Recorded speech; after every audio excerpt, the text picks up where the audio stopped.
lot of people don't know my name is Crystal, mostly because I forget to mention it, but I have a couple of friends that call me Crystal.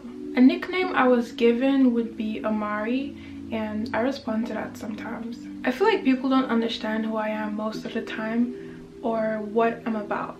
I'm really shy and quiet, but at the same time I want to have this like bougie presence that I'm still trying to hack, you know? I don't like the word tomboy, but I'm not bothered by it anymore. I have this like really girly and attitude sometimes around some of my friends, but I feel comfortable in guy clothes, and if I were to dress up, you know, I would rather one of my babes pick out the outfits for me. Otherwise I'll just sit in a hoodie all day, you know? Jaden Smith gives me so much hope, and he's so futuristic and dope that I just can't love him any less. I don't think I have a favorite actor because I like a lot of actors, but I do love Jamie St. Patrick only because of his like, you know, his beard and like, damn honey. But I love Shailene Woodley, and I guess I like Ansel Elgort as well. And 4 from the Divergent series, dope. I haven't seen him in any other movie though. I used to like Alex Pettyfer when I was really young, but yeah, that was basic. Oh, Idris Elba is the wave. Will Smith, I love Will Smith. Who doesn't love Will Smith, man? Anything Will Smith does is like gold, honey. I like a bunch of people, I guess. Growing up, I read the entire Percy Jackson series, and the ones after, I think it was Heroes of Olympus or something like that. I live for Percy and Annabeth. They had the most beautiful relationship. I really love soccer and guys that are into the sport as well. It's quite magical when you see how much of their heart's in it. I like this guy back in high school, and I would sit on the grass through his soccer games with his inhaler just to make sure if he had an asthma attack, I would just be like right there, you know. I was so supportive, come on. There's shows that I stopped watching basically because they took too long to start the love story.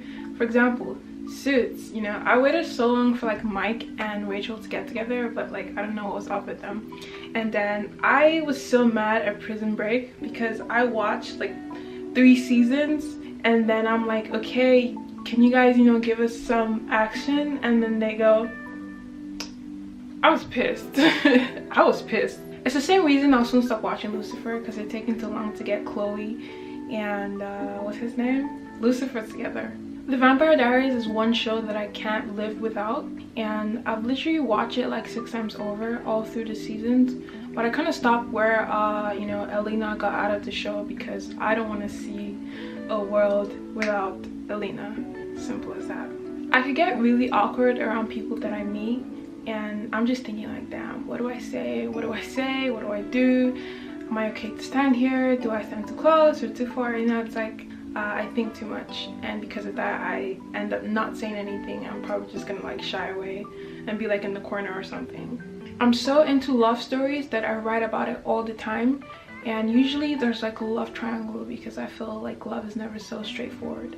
My vision really is to express myself in ways that show that there's more to life than what we just see on the surface, and we feel so much more than we might think, and we have access to more parts of our brain than we might know. And it's like, it's interesting to see these things and like, you know, just poke life and see what comes out on the other end of it. What do you say to people who think you should be more normal? I laugh and smile in their face. Nobody's normal. The only thing probably different about me is that I'm more open and expressive about the way I feel.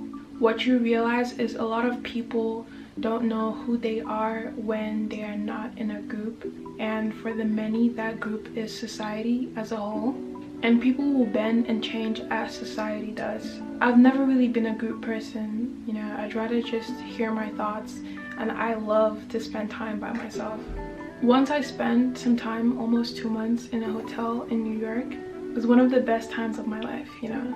Freedom, fresh air, and bad decisions. So I just watched The Life of Kylie for the 3rd time, and it makes me so happy. I really want to live an extraordinary life, and I want others to live that life as well. It's something I'm really passionate about, and I just want to live, you know. My name is Ama Brown. If you're new here, do subscribe. Remember to turn on my post notifications so you can get notified whenever I upload and I will see you guys in the next video.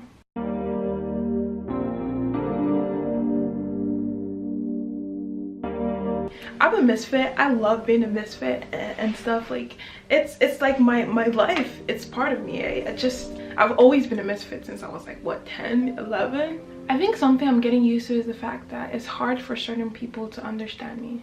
It's like many people don't know like I'm into glam and nails and lashes and, you know, being bougie and stuff, but a lot of it I kind of do by myself. I feel like there should never be a stereotype on clothes, you know. I'm naturally drawn to how, you know, largely fitting and comfortable the guy clothes are. Honestly, I think anyone should be able to wear what it is that they want. I really miss my girls a lot, you know. It's been so long that I just want to escape for a bit. It's been such a long time. It's been such a long time I haven't seen my baby girls. Oh my god. I've been trying to like put on lashes. I'm never getting it right. I'm never gonna get it right ever. Like I tried to put it once and it like stuck on, you know, like one side of my eye, and I was like, I don't think this is how it's done. You know, trust me, I'm tired of watching makeup tutorials and all that stuff, you know. I don't think I'm ever gonna learn. I just rather someone else do it for me. It's just like if people wait long enough, then they get to see this other side of me. Yo, literally some days ago my friend was coming over and he's like, oh, he's downstairs. I haven't seen him in a while, so I'm like, oh, you're downstairs? Okay, I'll be right there. I was like, yo, Ama, you need to take off this hoodie right now. You take off the hoodie, you know, put on something you know, a little bit more soft. And I went outside, so I was like, hey, you know, how you doing? So quick summary of a book I read in high school. I never named it. I never gave it a name, but there was a character called Kobe, and Kobe basically was taken by this organization and trained as an assassin. His dad was killed, you know, in the process, and he was a child, so they didn't want to kill him. And then, you know, when Kobe was 18, they sent him on a mission to go and, you know, gas a building. So when he put gas in the building, apparently the gas killed everyone in the building. And the girl, the main character, her mom had attended that conference. So Kobe ran away because he was pretty scared, and then he fell in love with this girl who he had no idea that her mom was one of the people who got killed in the conference. So the girl's dad was a sheriff, and, you know, they were looking for the people that were responsible for what happened. Eventually they found out, like, you know, it was Kobe, and, you know, the girl was like, you really? He had blonde hair, but he dyed his hair brown as a disguise. I don't know if that's like enough. And he changed his like he got contact lenses. So it was just dope to write it because it was just like free. At the end of the day, she kind of still chose him even though he killed her mom, but he had like no idea. I don't know. It was a nice book to write. Okay, so many people read it.